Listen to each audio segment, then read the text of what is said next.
Welcome to Amazon Acumen. अस्सलाम वालेकुम।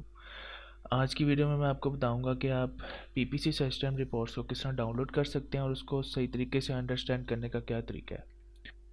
तो आइए इसको शुरू करते हैं।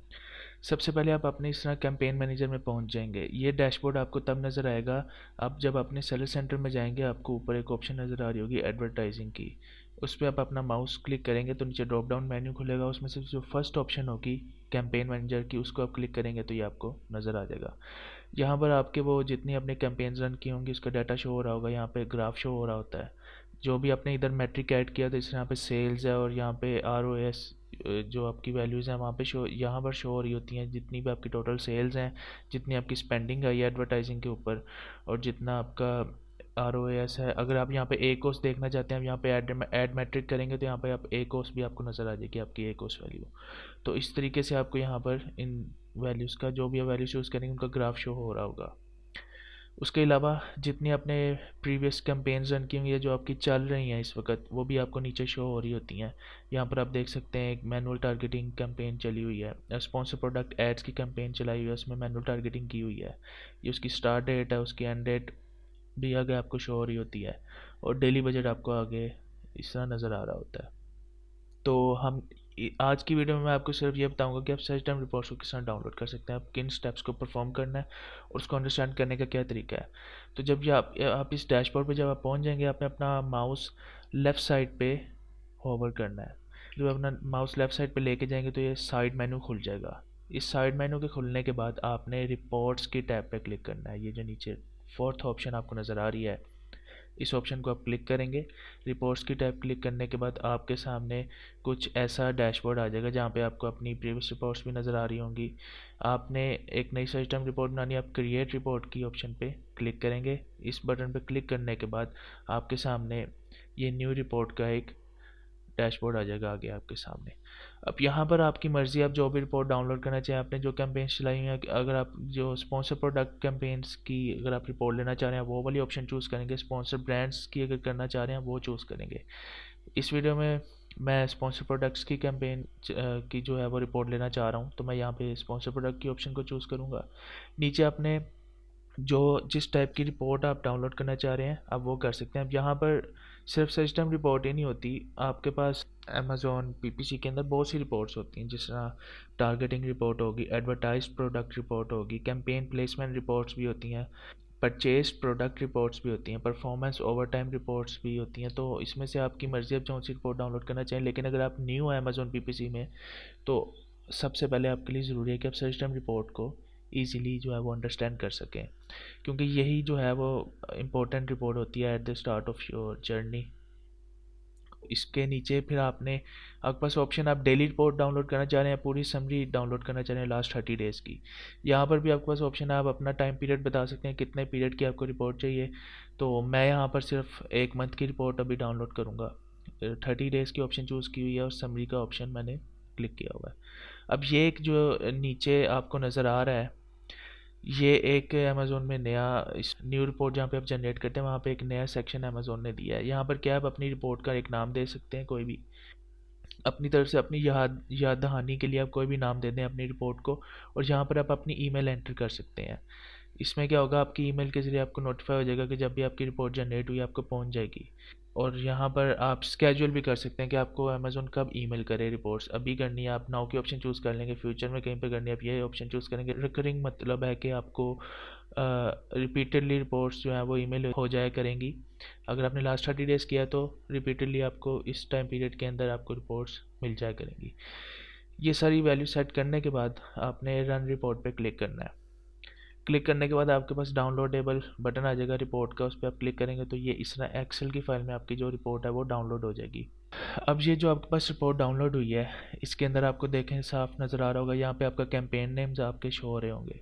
यहाँ पे ऐड ग्रुप नेम, ये कैंपेन नेम वो है जब आप एक नई कैंपेन क्रिएट करते हैं तो आप उसको एक नाम देते हैं, आप अपनी तरफ से देते हैं, तो यहाँ पर वो नाम होता है। आप अपनी आइडेंटिफिकेशन के लिए कि मेरी ये प्रोडक्ट्स, इसके अंदर आप प्रोडक्ट नेम भी लिख सकते हैं इसके अंदर, what ever you you may like, you want you can actually name it. तो इधर ऐड ग्रुप नेम आप लिख सकते हैं। यहाँ पर फिर ये असल में इंपॉर्टेंट चीज़ है, कस्टमर सर्च टर्म्स। यहाँ से आपको पता चलता है कि कस्टमर्स ने अमेज़ोन के सर्च बार में क्या क्या इनपुट किया है। इनपुट करके एंटर जब उसने कस्टमर ने दबाया था तो किन किन सर्च टर्म के अगेंस्ट आपका ऐड शो हुआ है। So this is the important thing. यहाँ पर आपका फोकस इस पे होना चाहिए। यहाँ पर आपकी कैंपेन की स्टार्ट डेट और एंड डेट बताई गई होती है। एक्चुअली ये सारा आपको कॉलम्स आपकी सिस्टम रिपोर्ट में नज़र आएंगे। अब हम थोड़ा राइट साइड पे स्क्रॉल करेंगे तो ये हमारे सामने कुछ और कॉलम्स रिवील हो गए हैं। ये असल में इम्पोर्टेंट कॉलम्स है, हमें इसको रीड करना है। यहाँ से हमें पता चलेगा हमारी कैंपेन कितनी एफिशिएंट है, और हमने हाई परफॉर्मिंग कीवर्ड्स भी इन्हीं कॉलम्स को रीड करके निकालने हैं। इम्प्रेशंस के बारे में मैंने इन सारी टर्म्स को, सारे मैट्रिक्स को मैंने अपनी प्रीवियस वीडियोस में एक्सप्लेन किया हुआ है, लेकिन अगर आप चाहते हैं मैं आपको फिर एक्सप्लेन कर देता हूँ। इंप्रेशंस होते हैं जब आप कस्टमर ने कोई भी सिस्टम डाली, एंटर की, तो आपका ऐड जब भी उसका उस सिस्टम के अगेंस्ट शो होगा तो आपको एक इंप्रेशन मिल जाएगा। तो यहाँ पर एक सिस्टम लिखी हुई थी, मैंने उसको थोड़ा हाइड किया हुआ है। तो जब भी कस्टमर ने वो डाली सिस्टम, तो आपका ऐड शो हुआ, तो आपको एक इम्प्रेशन मिल गया। अब उस इम्प्रेशन का मतलब है कि आपका ऐड नज़र आ गया, शो हो गया कस्टमर को रिजल्ट्स के अंदर, सर्च रिजल्ट्स में आपका ऐड शो हो गया। उसके बाद कितने लोगों ने आपके ऐड पे क्लिक किया है, इतनी दफ़ा शो हुआ है, उसमें से 57 लोगों ने आपके ऐड पे क्लिक किया है। और ये क्लिक थ्रू रेट होता है, इसके बारे में मैंने आपको एक्सप्लेन किया था कि क्लिक थ्रू रेट होता है कि जितनी दफ़ा आपको इंप्रेशन मिले हैं उनमें से कितने लोग हैं जो आपके ऐड में इंटरेस्ट ले रहे हैं, क्लिक कर रहे हैं आपके ऐड पे। क्योंकि जब वो आपके ऐड पे क्लिक करते हैं वो आपके प्रोडक्ट डिटेल पेज में पहुंच जाते हैं। तो क्लिक थ्रू रेट, यहाँ से आप क्लिक थ्रू रेट किस तरह कैलकुलेट होता है, जितने आपको इंप्रेशंस मिले हैं और जितने क्लिक्स मिले हैं आपको, इन दोनों को आप डिवाइड करते हैं। 57 डिवाइडेड बाई 2820, तो आपको आपका क्लिक थ्रू रेट मिल जाएगा। परसेंटेज में निकालना है तो जो वैल्यू आएगी उसको 100 से आप मल्टीप्लाई करेंगे। तो जितना ज़्यादा क्लिक थ्रू रेट होगा उतना बेहतर है, यानी कि इसका मतलब ये है कि जितनी दफ़ा आपका ऐड शो हुआ है उसमें से ज़्यादा लोगों ने आपके ऐड पे क्लिक किए, इंटरेस्ट लिया है। अब यहाँ पे आप देखें इसकी वैल्यू 50 है, ये बेहतर है क्योंकि छः दफ़ा आपका ऐड शो हुआ है, 6 में से 3 लोगों ने कम अज़ कम आपके ऐड पे क्लिक किया है, यानी कि 50% लोगों ने आपके ऐड में इंटरेस्ट लिया है। तो यहाँ पर देखें क्लिक थ्रू रेट कितना कम है, 0.7732, यानी कि 776 टाइम्स जो है आपका ऐड शो हुआ है, उसमें सिर्फ 6 लोगों ने क्लिक किया। तो कॉस्ट पर क्लिक की भी आपको समझ होगी इजीली कि जब भी आपका ऐड क्लिक होता है उस एक ऐड के पीछे आपको इतनी कॉस्ट आ रही है, आपकी जेब में से इतने पैसे जा रहे हैं। ये आपकी टोटल स्पेंडिंग है। ठीक है, स्पेंडिंग किस तरह कैलकुलेट होती है, सीपीसी को आप क्लिक से मल्टीप्लाई कर देते हैं, तो ये स्ट्रेट फॉरवर्ड है, आपको आपकी स्पेंडिंग वैल्यू मिल जाती है। अब यहाँ पर आपकी जो 7 डे की सेल्स हुई हैं वो इतनी है, आपने इतना कमाया है, उसमें से आपने इतना जो है अपनी एडवर्टाइजिंग पे स्पेंड किया है। तो आई होप आपको ये सारे कॉलम्स समझ आ गए होंगे। अब थोड़ा सा और राइट साइड पे अगर मैं इसको अपने स्क्रॉल करूँ तो ये देखें, ये असल में इम्पोर्टेंट चीज़ है, एकोस वैल्यू। ये जो ROAS है ये रिटर्न ऑन एडवर्टाइजिंग स्पेंड है, यानी कि आपको इतना रिटर्न मिला है अपनी कैंपेन रन करने के बाद, आपको इतना मुनाफा हो रहा है, असल में एक वैल्यू होती है।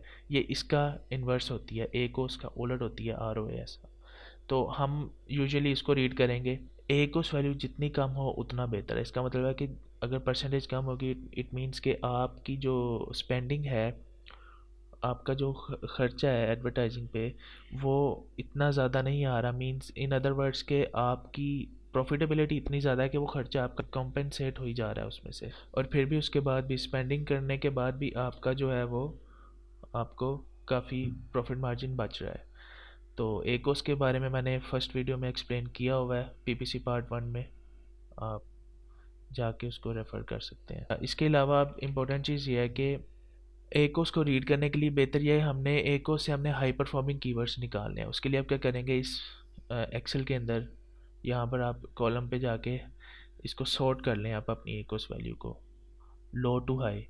तो क्या होगा, जो सबसे लो होगी वो ऊपर आ जाएंगी, जो सबसे हाईएस्ट होगी वो नीचे चली जाएंगी।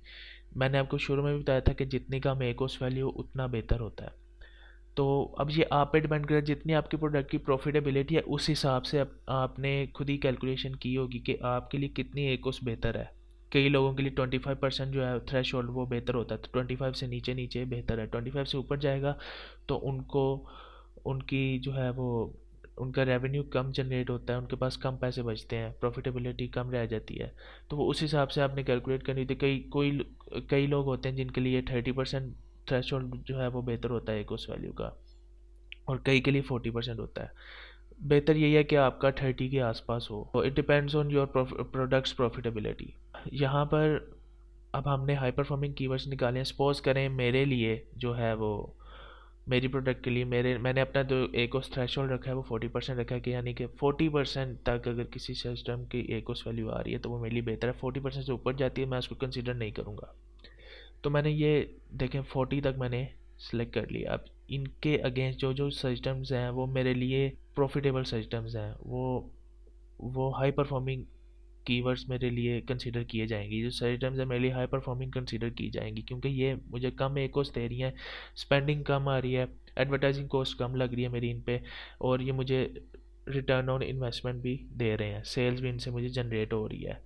अब मैं क्या करूँगा, अब या तो मैं इन हाई परफॉर्मिंग कीवर्ड्स को जो है अपनी एग्जैक्ट कैंपेन के अंदर रन करने लग जाऊँगा। जो टॉप 3 हैं वो तो मैं लाजमी एग्जैक्ट में डालूंगा, क्योंकि यहाँ पर मुझे एकोस वैल्यू कम मिल रही है और मुझे सेल्स भी जनरेट हो रही हैं। तो ये सर्च टर्म्स मेरे लिए फ़ायदेमंद है। इस तरह मैं ब्रॉड फ्रेज में भी इनको लॉन्च कर सकता हूँ। उसके अलावा जो नीचे रह जाएंगी वो ये देखें, एकोस वैल्यू 236 की है। ये इस पे मेरी स्पेंडिंग बहुत ज़्यादा आ रही है, इसमें मुझे पैसे अपनी जेब से देने पड़ रहे हैं, लेकिन मुझे कोई रिटर्न ऑन इन्वेस्टमेंट नहीं आ रहा, मुझे इसमें से प्रॉफिटेबिलिटी नहीं मिल रही। तो ये कीवर्ड मेरे लिए बेहतर नहीं है। इसको अब या तो मैं नेगेटिव में डाल दूंगा या मैं इसको रिमूव कर दूंगा। उसके अलावा आप एक और चीज़ भी कर सकते हैं। आप अपनी यहाँ पर जा सकते हैं, स्पेंडिंग पे जा सकते हैं, यानी कि अपनी अपनी कैंपेन्स में कितना स्पेंड किया है। इसमें भी आप हाई टू लो करके सॉर्ट कर लें। ये देखें हाई टू लो मैंने सॉर्ट किया हुआ है, यानी कि स्पेंडिंग का मुझे यहाँ पे अंदाज़ा हो जाएगा अपनी। और यहाँ पर आप इन 3 वैल्यूज़ को देखें, मेरी यहाँ पर स्पेंडिंग इतनी आई है, यानी कि लोगों ने मेरे ऐड में इंटरेस्ट लिया, क्लिक किया, लेकिन उसके बाद कन्वर्जन नहीं हुई। कन्वर्जन तब होती है जब लोग आपसे प्रोडक्ट खरीद लेते हैं।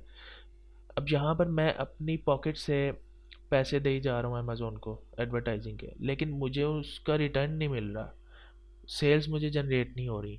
और इसका मतलब यह है कि मेरा खर्चा हो ही जा रहा है, लेकिन मुझे उससे कोई बेनिफिट हासिल नहीं हो रहा। तो अब ये जो पर्टिकुलर सिस्टम्स है ना, ये मेरे लिए फ़ायदेमंद नहीं है। ये तो बिल्कुल भी फ़ायदेमंद नहीं, क्योंकि ज़ीरो कन्वर्जन है यहाँ पे। तो अब मैं क्या करूँगा, मैं इसको या इन तीनों को या तो नेगेटिव में ऐड कर दूंगा या इनको रिमूव कर दूंगा। बेहतर ये कि मैं इनको नेगेटिव में ऐड कर दूं, ताकि फ्यूचर में जब मैं अपनी ऑटो कैंपेन्स या कैंपेन्स रन करूं तो अमेज़ॉन मेरा इन सिस्टम्स के अगेंस्ट ऐड शो ना करवाए। तो ये इस तरीके से आप अपनी सिस्टम रिपोर्ट्स को रीड कर सकते हैं और इन स्टेप्स को परफॉर्म करके आप अपनी कैंपेन्स की एफिशिएंसी को इंक्रीज़ कर सकते हैं।